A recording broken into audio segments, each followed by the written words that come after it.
Hello दोस्तों, कैसे हैं आप लोग। उम्मीद है सभी लोग बहुत अच्छे होंगे और इन्जॉय कर रहे होंगे हिंदी साहित्य के इतिहास को।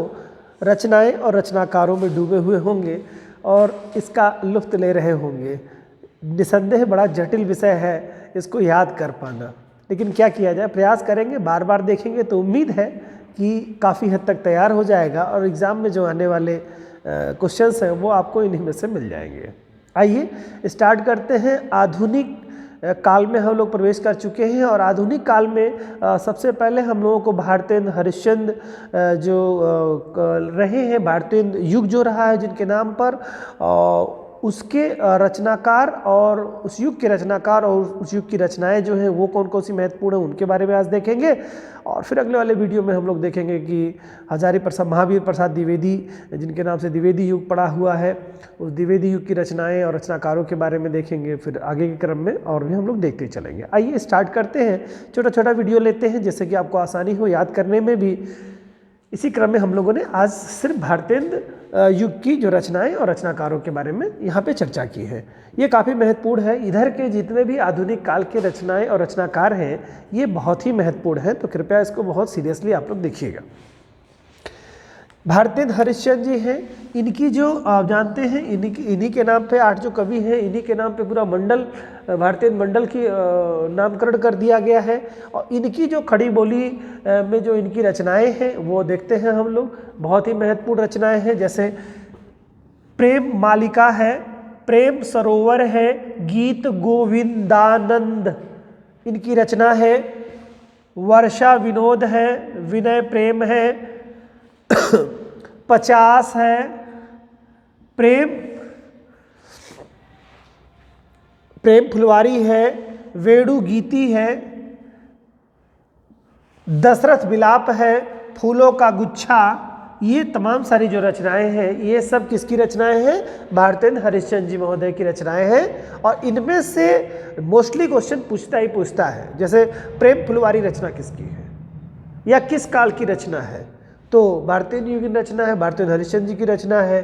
ठीक है। विनय प्रेम है, वर्षा विनोद है, प्रेम मालिका है, ठीक है, गीत गोविंदानंद है। ये सब रचनाएं काफ़ी महत्वपूर्ण है, तो आप एक बार जरूर ध्यान दीजिएगा इस पे। अगले हैं बद्री नारायण चौधरी, जिसे प्रेमघन के नाम से भी जाना जाता है। इनकी जो रचनाएं हैं, जीर्ण जनपद है, आनंद अरुणोदय है, हार्दिक हर्षादर्श है, मयंक महिमा है, अलौकिक लीला है, वर्षा बिंदु है, लालित्य लहरी है, ब्रिज चंद पंचक है। ये तमाम सारी जो रचना है बद्री नारायण चौधरी साहब की रचनाएं हैं। ठीक है। अगले हैं प्रताप नारायण मिश्र जी, जिनकी रचनाएं हैं प्रेम पुष्पावली, मन की लहर, लोकति शतक, तृतीयांतम, श्रृंगार विलास, दंगल खंड, ब्रेडला, स्वागत। ये तमाम सारी जो रचना है ये प्रेम नारायण मिश्र जी की है। जगमोहन सिंह जी की जो रचनाएं हैं,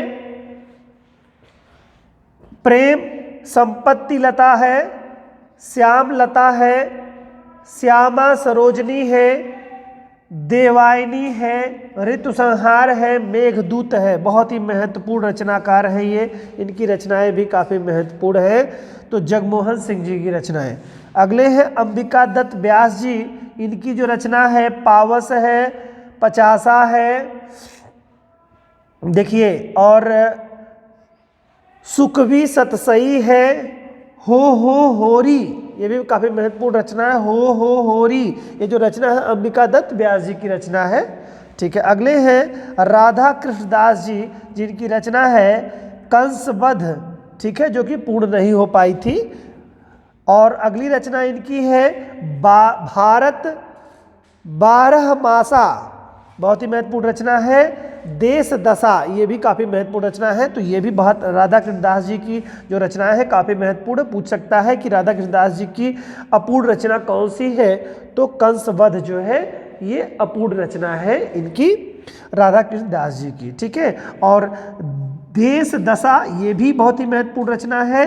भारत बारहमासा ये भी काफ़ी महत्वपूर्ण रचनाएं हैं, तो इनकी तीनों रचनाएं आप लोगों को याद होनी चाहिए। तो हम लोग इसी तरह से अब हिंदी साहित्य की रचनाएं जो आगे के दौर में है वो हम लोग छोटे छोटे पार्टों में लेकर के कोशिश करेंगे कि एक एक कालखंड को ले, और जिससे कि हमें पढ़ने और याद करने में थोड़ी आसानी हो। जब ये कालखंड खत्म हो जाएंगे, यानी कि जब आपको लगभग सारी चीज़ें बता दी जाएंगी, फिर हम लोग इसको इम्पॉर्टेंट इसमें से फिर कलेक्ट करेंगे और वो फिर उस पर हम लोग चर्चा करेंगे। अभी के लिए सभी इम्पॉर्टेंट है, कोशिश करिए जो मैक्सिमम तैयार हो जाए वो आपको आसान रहे, जिससे कि जब इम्पॉर्टेंट की बारी आए तो बहुत कम ही आपको याद करने के लिए बचा शेष रहे। ठीक है, उम्मीद करता हूँ ये सेगमेंट भी आपको हिंदी साहित्य के इतिहास की तरह अच्छा लग रहा होगा और आपके लिए उपयोगी सिद्ध होगा। मिलते हैं नेक्स्ट वीडियो के आपसे, तब तक के लिए जय हिंद।